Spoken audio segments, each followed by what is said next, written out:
What's up, everybody, and welcome back to another FSP Transmissions video. Today we have a 2015 Ram 2500. It is the Longhorn Edition. Customer dropped this off because the truck kept going into limp mode. The limp mode means that the truck is stuck in fourth gear. So I put the scanner on it, and the line pressures are pinned at around 120 and 119. We're unsure if that's a computer issue as of right now, so when we pull this thing into the shop, we're going to do a couple tests to see if making sure it's getting 5 volts to the line pressure sensor, and we're also going to check the wire harness out. It could be in the solenoid pack because it's throwing a low reverse solenoid circuit code. We are going to remove the 68 RFE and tear it down today and diagnose it, and we're happy to have you guys along for the ride. And even Skelly Cat's down here. She's going to come say hey. Say what's up, Skelly.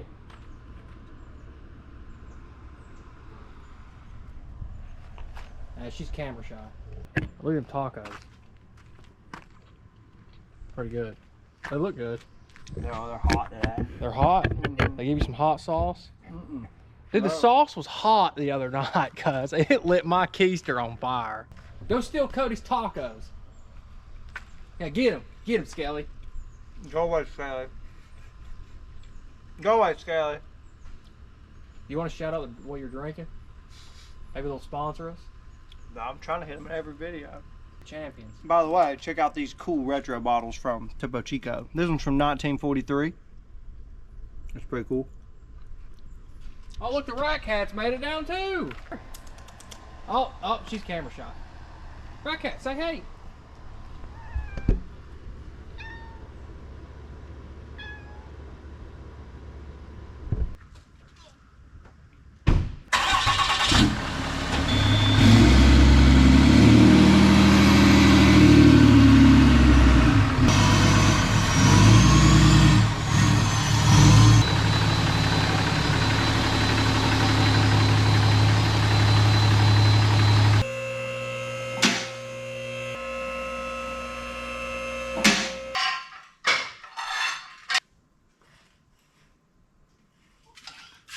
Now this is your rear drive shaft, and there's four bolts that hold it onto the rear end, and they're 15 millimeters.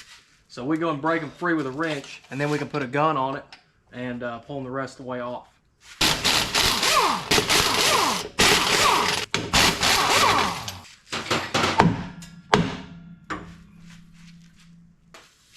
And it slides right out of the transfer case, just like this. Easy peasy.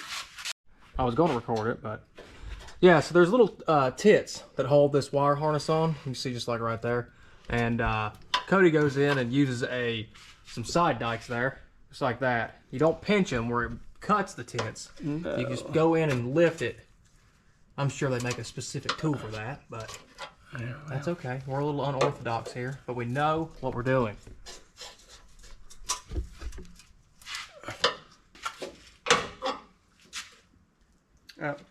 All right, so the wire harness is free now.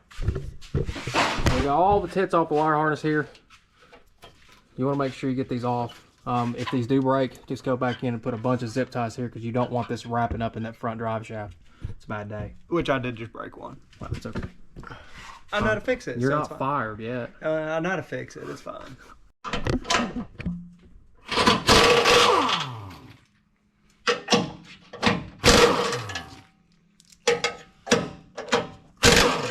There's 3 15 millimeter nuts there. Yep, that hold that transmission mount onto that cross member.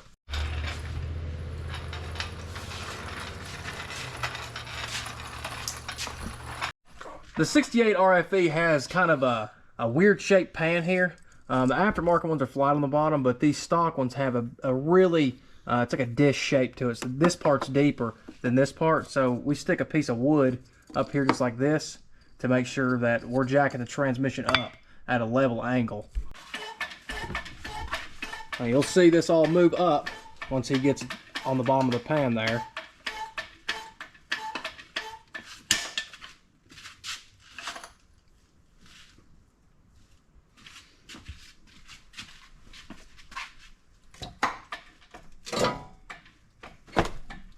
Bam. Now we're going to remove the 24 millimeter cross member bolts and the nuts and pull this thing off. We'll get this transmission mount off next.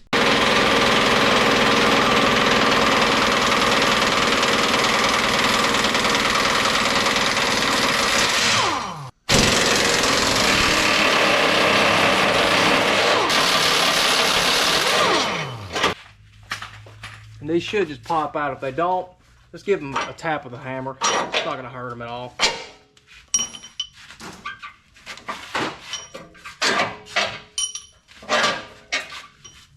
And there's your 4 cross member bolts there.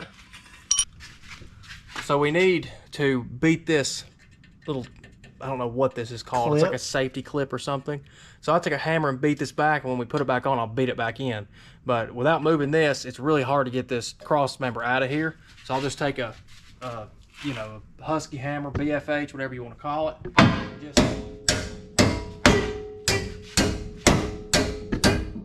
give it a couple good taps.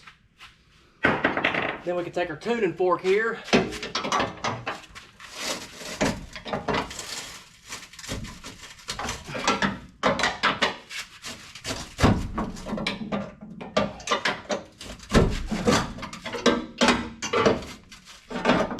Give it the old pry job.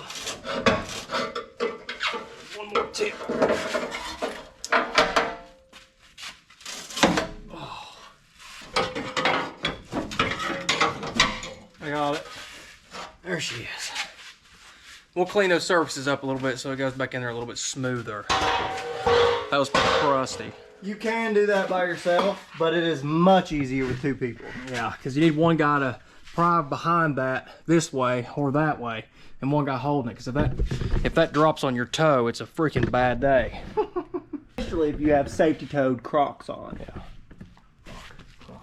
Rocking the Crocs with the gray socks. Okay, so now here's our transmission mount. And this transmission mount has 4 15mm bolts on it. We're going to pull those off and pull this out. That way we can access the transfer case nuts. This actuator up here on the transfer case, you have to pull this clip off here. It's like that. And you need to push this clip back out. And there's a little clip in here you need to free up too. And then this comes apart. You've got 2 gray tits up here. No, it's hard to see. And then a white tit up top.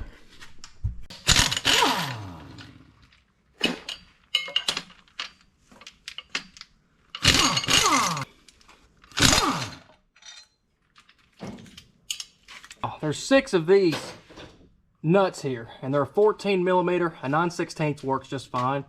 Best thing to get these off with is a speeder wrench. So we're going to pull all those off. We're going to make sure we get our overflow tube up here off of our transfer case, and then make sure we get our wire harness that's leading to our actuator off up here as well. And then we have 4 16mm bolts here that hold the front drive shaft on. We have to remove those as well, and those can be pretty time consuming, especially on the older trucks that they've just sat there year after year after year with the original Loctite. It can make it a booger to get those off. First things first here, we're going to remove, this is for dummies, okay, for those of you guys that are just learning, respectfully, this front drive shaft needs to come off first, because if you take these 6 nuts off and then leave that front drive shaft off and you start wiggling that around, you got a good chance of that thing falling right on your dome. And that's not fun for anybody. So we're going to remove this here. I've got a little stick. It's an iron rod that I stick through the front of this drive shaft back here against this freaking this frame, whatever, stabilizer arm, whatever. I don't know what the damn thing's called. I'm a transmission mechanic. I don't know. So it goes right in here in between the U-joints and where this yoke meets up on the front drive shaft, and it pins it up against this bar right here. That way I can get in and break those free. You cannot get any type of socket on that whatsoever, so you have to use a wrench, and even the speeder wrench is too wide to fit in these little sockets up here. So like I said, just giving you the tips, all the tips that I can, all the tips. So Cody's just breaking these free, and we're going to leave one tight up top. You can do that as well, as long as you leave one nut on there. You know, the transfer case isn't going to fall. So as he's working on that, I'm going to go ahead and take these 4 bolts off the front drive shaft. Now for this wire harness, I know this is a really tough angle to see, but there's a white tit right there that goes through an eyelet on the transfer case. I take a 1/2 inch, just like a extension, and I'll tap on that way, and it makes it a whole lot easier to get out, or you'll end up breaking that little tit up there. So I'm going to take a 1/2 inch, just like a small extension, and tap on that tit that's poking out right there. I hope you guys can see that. I caught the rat cat. Rat cat, say hello. Say hello. Why are you running? Why are you running away? Listen here, you little flea bag. Oh, I got a kitty cat, yes. Meow. Okay, so I take my, you can use a 5/8, it's fine, or you can use a 16 millimeter, and I have it here, and I'm gonna link the 2 wrenches together like this. My little rod that I was talking about is up here at the front. You can see how I've got that pinned into the front drive shaft here, just to hold this together. That's about the best way you can do this. There is another way. You can leave the truck in 4-wheel drive sometimes, and you can get them out, but I just always try to put, that rod in there, and that really helps it. So what we're gonna do is we're gonna take this and break these free, just like that. This is time consuming, so you just need to take your time, because from factory they put blue Loctite on these damn things, and so it runs you to the absolute ragged end, and the way that these things are made, you can't get a speeder on there. So you just kind of have to grit your teeth and take the good with the bad. When you go to put them back in, make sure that you put them on the wire wheel. You can run them in and out of that Transfer case. where the transfer case is. I don't know what that's called right there that mounts to, but you can run them in and out of there, and then put them on the wire wheel, and that cleans them up a whole lot. So grab me a speeder over there, and we'll see if it'll fit on these. Some of the older trucks you can get the speeder on. I've noticed that, but this is a 15, so I don't know if. And you see how fat that is? So when you have a speeder, it adds so much girth to the end of that wrench versus that right there. You see how thick that is? So it just doesn't fit. You need like a thin head. But the thing is, it's got gears in there, like little needle bearings. So it has to have it. I know, I've been thinking about, what can I make to make it right? No. Yeah, see, it won't go on there. On this one, it might. Just barely. Once you break them free, you can try to, but then it wedges together. So no, we're just gonna have to take our time and pull this thing off here one by one. So I got the one out, and you can see the blue Loctite they put on there from factory. And man, that stuff just freaking, it seats in there over time, and it makes it an absolute mess to get out. So we clean that up and make it look a little bit better. And we tighten these things down super tight so they don't come off again. But from factory, I don't know what kind of Loctite that is, but man, it's an absolute, to get off there. I got my final bolt out now. We're just gonna take a hammer and tap that, and then I'm gonna take 2 zip ties and go up through the frame right here and zip tie this front drive shaft to the frame. That way it doesn't hit any of us right in the head and knock us out and have to go to the hospital for a concussion. I'm just gonna pop it right here a couple times. Bam, and it comes right off. I'm gonna grab 2 zip ties and zip tie this up here. Just like that, and that way when we're removing this transmission and stuff, there's no danger of that falling or hitting us in the dang head. So we've got our front drive shaft off. The 4 16 millimeter bolts have been removed. The drive shaft is zip tied to the side of the frame. We've got our overflow tube off, and I've got one more nut up there holding that transfer case on. We also have removed our clip and our plug for our actuator back here. Just remember to use that 1/2 inch extension. Above here, it's a lot easier on the newer or the older trucks because there's no freaking def tank. And you can just pop that, just hit that tit once or twice and it'll back it out and you can pull it right out. It's very, very simple.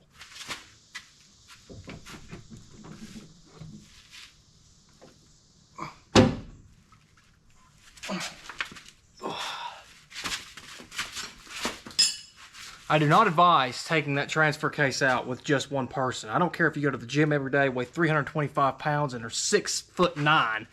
You're not going to get that out by yourself. And if you do, you're going to hurt something. That's a fact. So just a forewarning. Touching on what I was talking about just a minute ago, this is that little hole I was telling you about. That tit comes out this way. So, you know, obviously you'll be coming in this way with that extension, and you'll tap right there, and it's such an easy way to get that out without breaking it. If your overflow tube does not come off, you can just cut it. It's long enough, put it back on, and put the clamp back on where it was. And then you can run your bolts in through here, back and forth, whenever you go back in to, you know, install the transmission there. Cody's going to take off the selector arm there, and that's a U.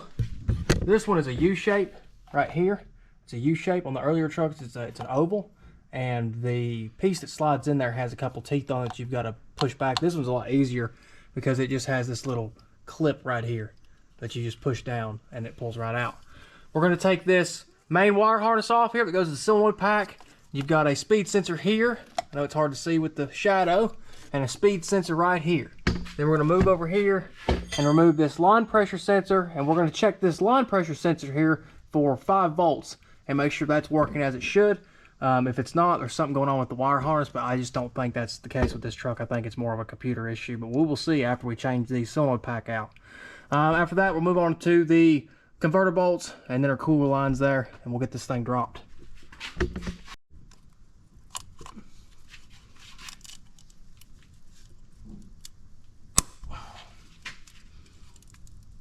And that pushes all the way down. And pop out.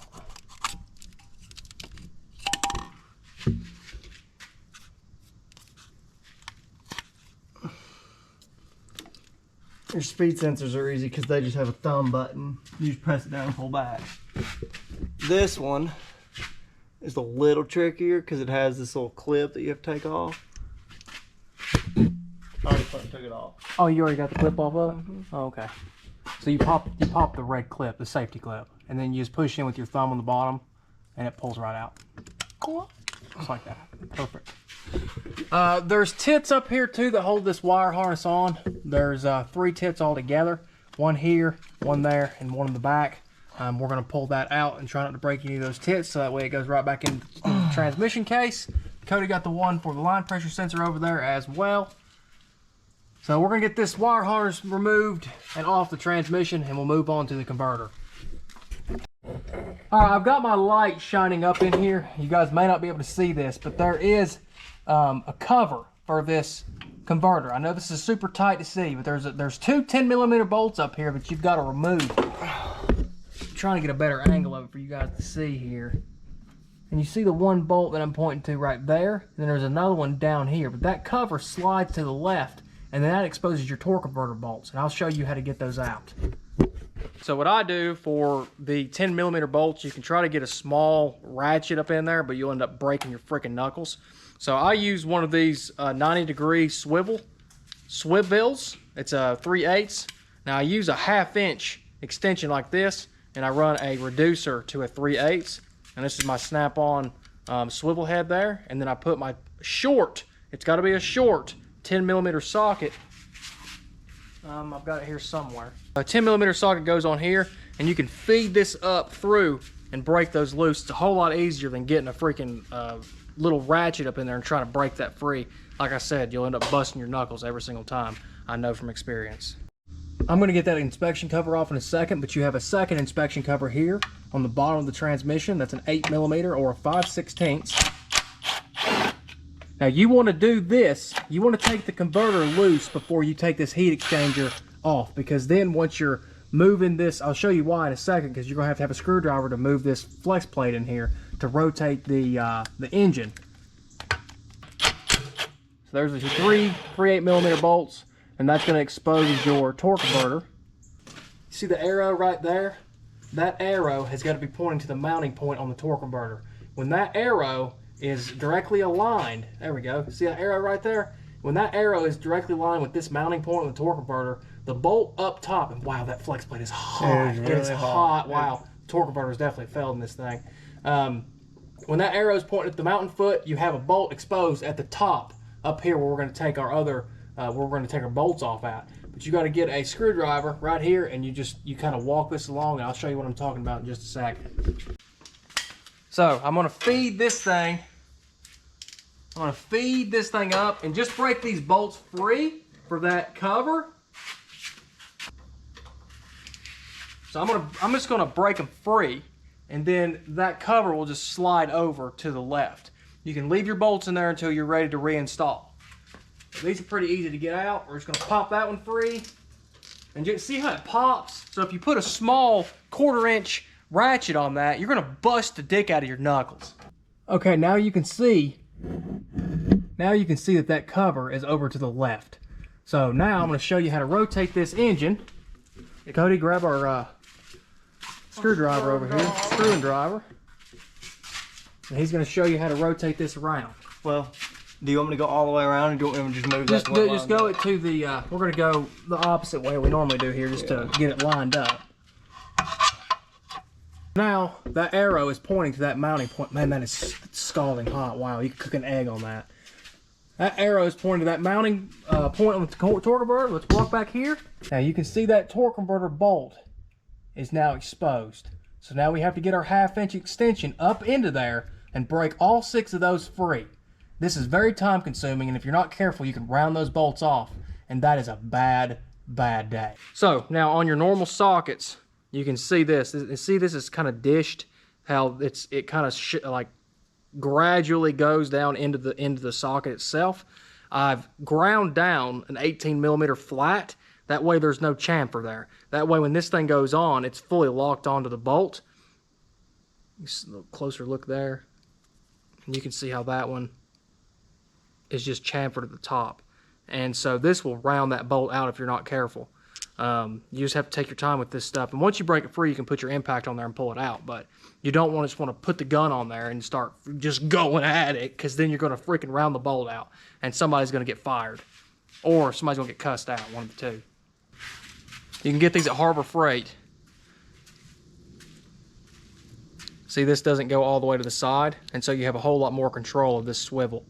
So I'm going to use the 45 swivel here, put it on the end with my reducer on my long shaft, and then put my shaved down 18mm socket on that, and that'll allow me to get up in there without rounding any bolts out. Proper torque on it. So you want to just kind of bounce it around and make sure you've got a bite on the bolt, and then you're just going to give it hell. And these bolts have Loctite on them too, from factory. So the longer that transmission's in the vehicle, the harder it is to get these out.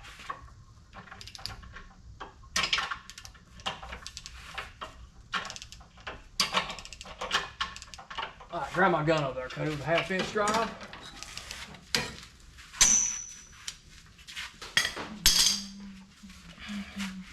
This thing's dead. It died earlier. Recharge. Now, I've got my impact here with my 1/2-inch. I'm going to put that into my extension, and this should pop that bolt on.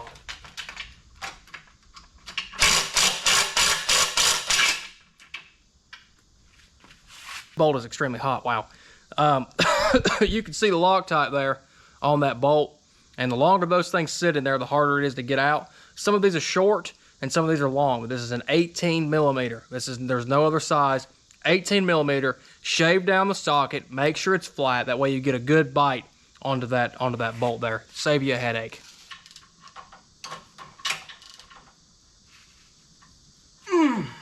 Good. Yep, good. Rotate it.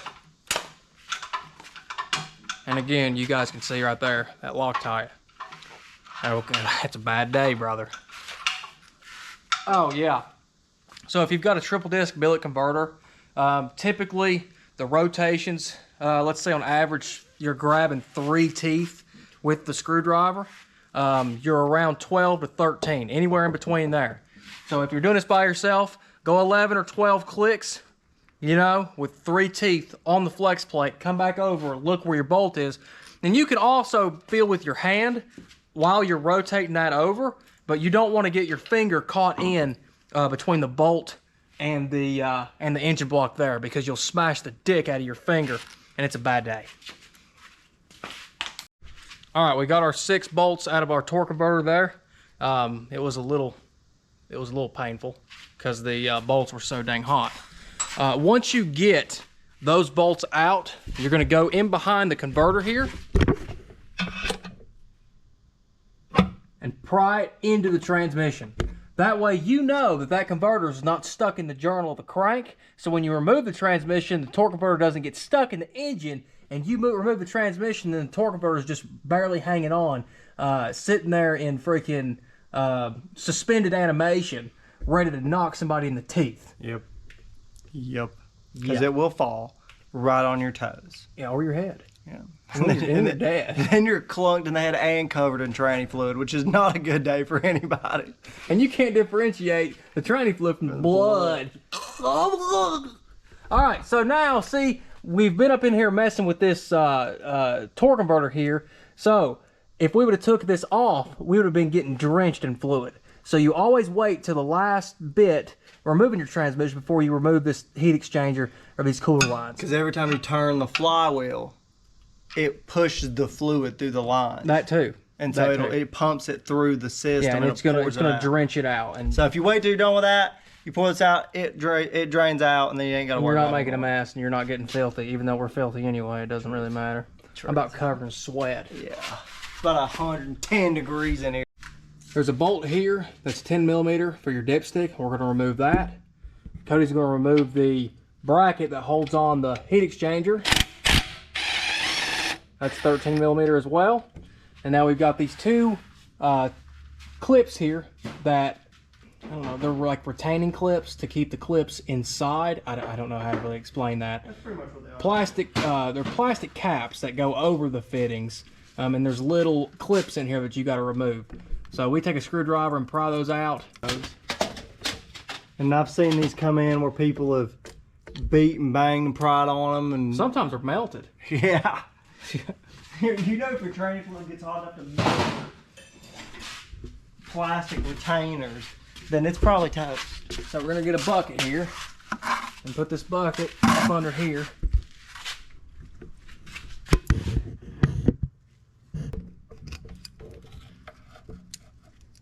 There's one clip. Yep.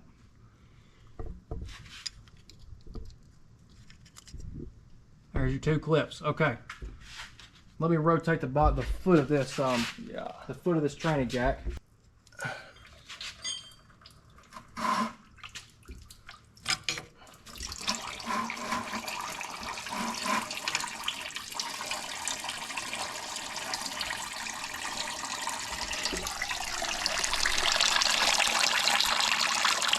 Does it smell good? No. Not at all. No. Oh, no. Now I bet you can smell it starting to waft. Is it hot? It's pretty warm. No. Oh, my God. This thing's toasted. All right, I don't know.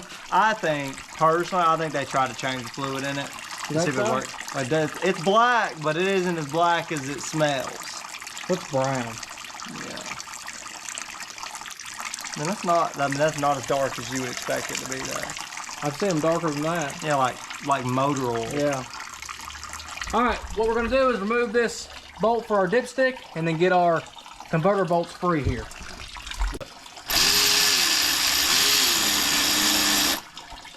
And what tool are you using there? A right-handed impact. I call it a right-handed impact. I think that's you can do that with a regular ratchet. It's just going to take you longer. And you have a chance of busting your knuckles. Yeah, do that. Okay, so now we've got 8 14 millimeter bell housing bolts, and we're going to remove all of those, and then we can pull the transmission back and lower it down. Now for the bell housing bolts, I use that same Pittsburgh swivel with a 9/16 or a 14 millimeter. If you're going to use a 9/16, make sure it's a 6-point along with the reducer and a long 1/2 inch extension. And I always start at the bottom.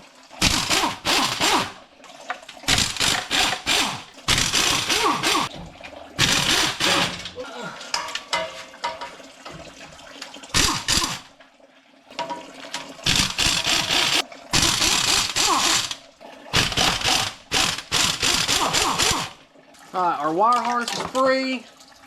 Pull that over. Alright, that's off the dowels. Now we're going to slide this out. So see, as I'm pulling this out, if that converter was stuck into that journal, you know, and now it's out, that converter could wedge its way in between the engine and the transmission, and you'd have to have somebody to grab that and hold on to it. And if you're working with something like this that's scalding hot, that's impossible. It's absolutely impossible. So, we've got this thing off the dials now. You're clear. It's pulled out, we're clear. The dipstick will pull itself out. Make sure all of your wires over here are free. And let's lower this thing down.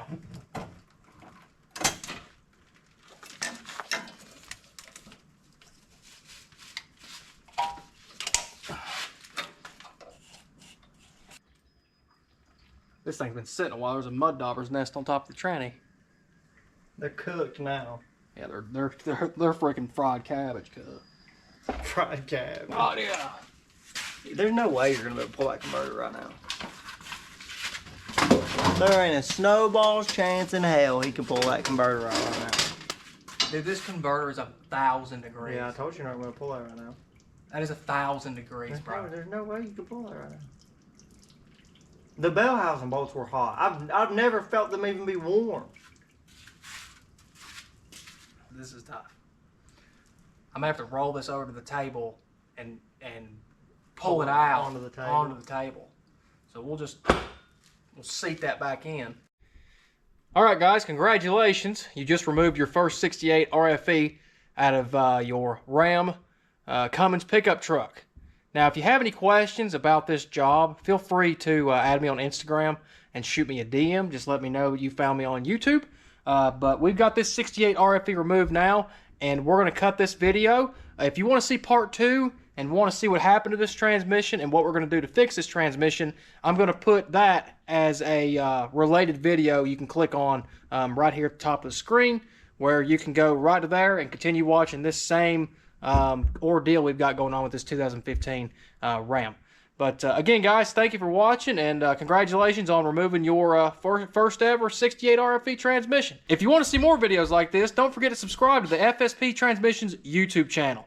We'll see you in the next one.